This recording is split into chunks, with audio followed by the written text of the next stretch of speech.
isso aí. Mais alguma consideração antes da gente entrar nas perguntas?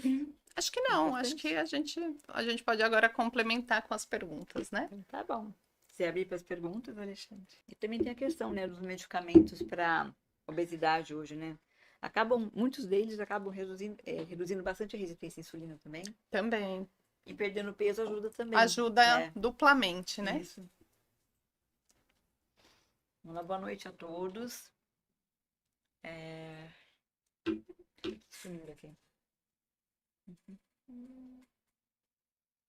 Doutora Viviane Santana. Tem que abaixar um pouquinho ali para a gente ver o que ela perguntou. Isso. A doutora acabou de responder a minha dúvida, que era justamente sobre o diagnóstico das adolescentes. Hum, Acho que falamos tantas coisas tão acho que a claras, gente né? falou bastante É, esclarecedor, porque a gente está tendo bastante elogio aí, né, Cris? muito obrigada. Isso Por aí. enquanto, acho que nenhuma pergunta, né? É. A hiperplasia da suprarrenal é uma coisa bastante complexa, né? Porque para fazer o diagnóstico diferencial também com ovário policístico, né? É muito Sim, complexo. sim. É muito comum a gente ver em consultório, né? Sintomas clínica de SOP, muitas vezes tem uma hiperplasia da suprarrenal, assim, juntamente com a Junto. prolactina alta. É muito comum ver esse trio também, Associado. associado. É. Por isso que a gente tem que estar com a mente sempre aberta e não pensar só naquilo, né? E também, assim, é muito comum a gente ver prolactina um pouco alta e às vezes a pessoa está tomando antidepressivo. Sim, Hoje é também. muita gente tomando antidepressivo. A gente vê isso no consultório, né, o tempo todo. Antidepressivo, antipsicóticos que aumentam a prolactina, né? Isso, Aí a paciente acaba não menstruando, acha que é um problema ginecológico, né? Sempre que não exatamente. menstrua, a paciente vai pensar que é algo ginecológico que está acontecendo, né? E na verdade, acho que 70%, 80% das vezes não é nada ginecológico, né? É um aumento da prolactina, é um distúrbio de tireoide, né? É um processo aí de estresse que a paciente teve, é uma resistência insulínica, então não é uma entidade exclusivamente ginecológica. A Jennifer está perguntando sobre a menstruação desregulada, se pode ser SOP.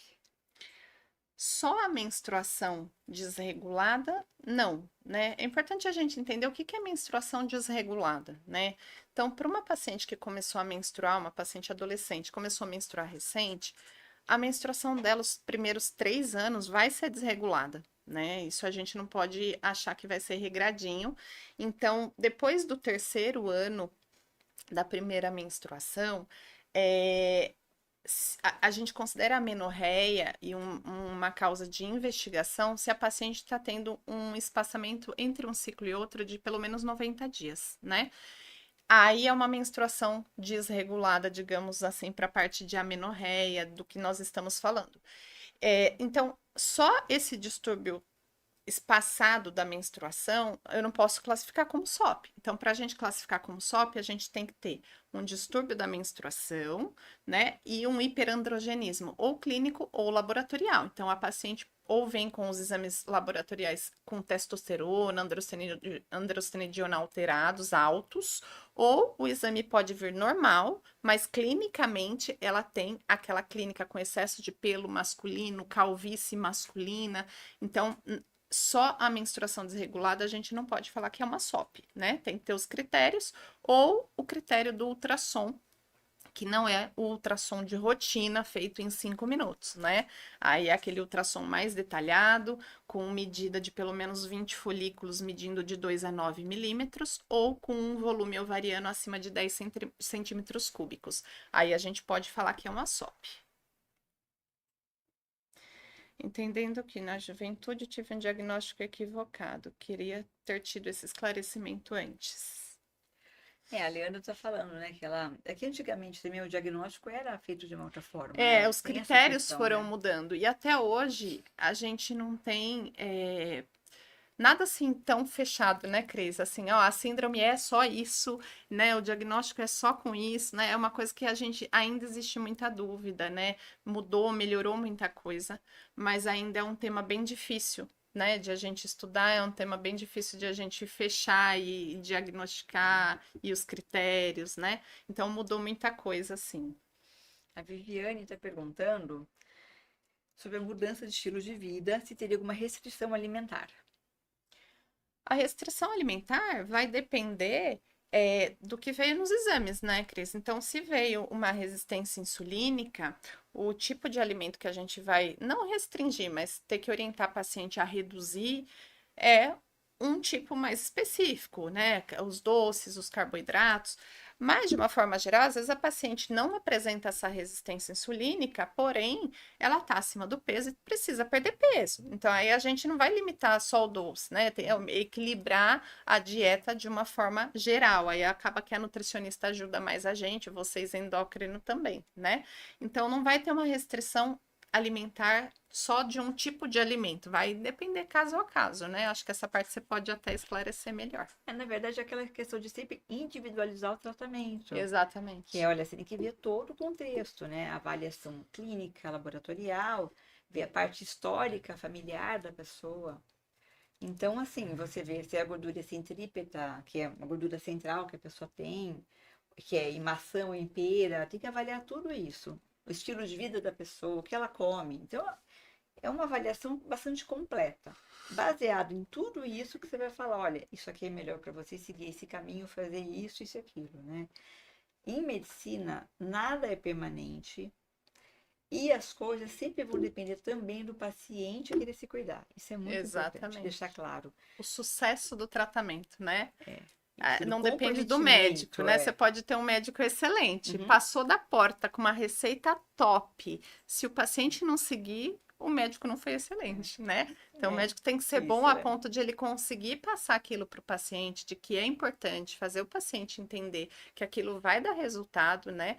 E essa confiança é o que vai gerar o estímulo do paciente falar assim: não, realmente eu preciso fazer, eu vou me tratar. Então, passou da porta ali, eu brinco com as pacientes que eu falo assim: o tratamento tem duas vertentes, né? A minha e a sua. A É. minha é a mais fácil, que é a da receita. Agora, a sua é a mais difícil, que é atividade física, mudança de estilo de vida e Uhum. comprar o remédio, gastar, né? Tem tudo isso. É todo um comprometimento com a saúde, né? Sim, com certeza. Então, assim, em relação a essas questões de pele e tal, eu sempre falo, tem que tratar de dentro para fora e de fora para De dentro. fora para dentro, Né? Os dois, exatamente. os dois ângulos, Exatamente, né? exatamente. Daí, Tem a vamos ver GMK aqui. assessoria. É, uma moça de 17 anos com pelos femininos em excesso e menstruação regular. A indicação de pensamento de SOP? Não, né? Não, porque primeiro que com 17 anos a gente não pode fechar diagnóstico de SOP, né? Só a partir dos 19 anos ou 8 anos depois da primeira menstruação. E a SOP, a gente só pode pensar em SOP quando eu tenho o excesso de pelos masculinos, né? Então é o que a gente falou, não é qualquer excesso de pelo que é SOP que eu vou pensar em SOP. Então, pelos femininos eu não vou pensar em SOP, né? Tem paciente que o antebraço às vezes é mais peludinho, né? O pelo fininho. O antebraço nem entra no critério para diagnóstico de SOP. E então, nem pela idade a gente não pensaria, nem por ser pelos femininos, né? E ela tem uma menstruação regular, né? Então, dos critérios aí, quais são os critérios para SOP? Menstruação irregular, né? O aumento de pelos masculinos e a alteração do ultrassom, que pode ser uma ajuda aí. Aí não tem nenhum critério para a gente pensar em SOP. Ana Cristina está perguntando se a SOP pode persistir na menopausa. Não. O que acontece? A SOP, assim como falando da parte ovariana, né? A resistência insulínica, a partir do momento que a paciente tem uma resistência insulínica que gerou a SOP após a adolescência, na vida adulta, essa paciente ela vai ter mais risco de desenvolver um pré-diabetes, um diabetes, né? Aí o que tem risco de persistir na pós-menopausa é essas consequências metabólicas, né? Um diabetes, as complicações, né, do que veio antes. Mas para a SOP, para a gente classificar ela e dar esse diagnóstico, depende desses critérios que a gente falou, que seria a irregularidade menstrual, que na menopausa a gente não tem mais isso, né? Não E os faz mais sentido, critérios né? do ultrassom, que também não vai ter na pós-menopausa. Então, não tem como a gente pensar em SOP na menopausa, né? Mais alguma pergunta, pessoal?